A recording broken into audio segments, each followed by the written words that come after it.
ಕೊಲಂಬಿಯಾದಲ್ಲಿ ಸಂಭವಿಸಿದ ಭೀಕರ ಭೂಕಂಪಕ್ಕೆ ಇಡೀ ದೇಶವೇ ಬೆಚ್ಚಿಬಿದ್ದಿದೆ.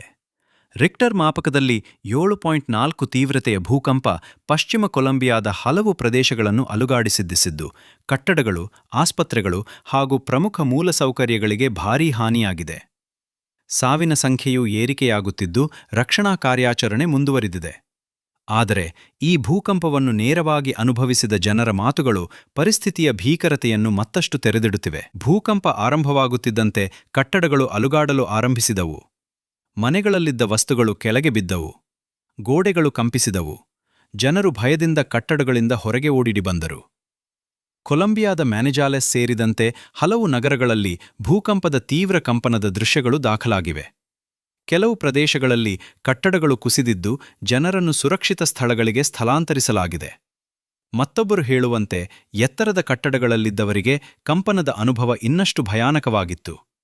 ಕೆಲವರು ಹಲವು ಸೆಕೆಂಡುಗಳ ಕಾಲ ಕಟ್ಟಡಗಳು ನಿರಂತರವಾಗಿ ಅಲುಗಾಡಿದ್ದನ್ನು ವಿವರಿಸಿದ್ದಾರೆ. ಭೂಕಂಪದ ನಂತರವೂ ಆಫ್ಟರ್ಶಾಕ್ಗಳ ಆತಂಕ ಜನರನ್ನು ಕಾಡುತ್ತಿದೆ. ಕುಸಿದ ಕಟ್ಟಡಗಳ ಅವಶೇಷಗಳಡಿ ಯಾರಾದರೂ ಸಿಲುಕಿದ್ದಾರೆಯೇ ಎಂಬುದನ್ನು ಪತ್ತೆಹಚ್ಚಲು ರಕ್ಷಣಾ ಸಿಬ್ಬಂದಿ ಕಾರ್ಯಾಚರಣೆ ನಡೆಸುತ್ತಿದ್ದಾರೆ.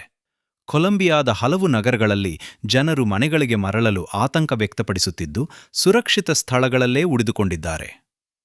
ಒಂದು ಕ್ಷಣ, ಒಂದು ಕಂಪನ, ಆದರೆ ಅದರ ಪರಿಣಾಮ ಮಾತ್ರ ಭೀಕರ. ಕೊಲಂಬಿಯಾದಲ್ಲಿ ಭೂಕಂಪದಿಂದ ಸೃಷ್ಟಿಯಾಗಿರುವ ಈ ದುರಂತದ ನಡುವೆ ರಕ್ಷಣಾ ಕಾರ್ಯಾಚರಣೆ ಮುಂದುವರಿದಿದೆ. ಅವಶೇಷಗಳಡಿ ಸಿಲುಕಿರುವವರನ್ನು ಸುರಕ್ಷಿತವಾಗಿ ಹೊರತೆಗೆಯುವ ಕಾರ್ಯಕ್ಕೆ ಇದೀಗ ಆದ್ಯತೆ ನೀಡಲಾಗಿದೆ.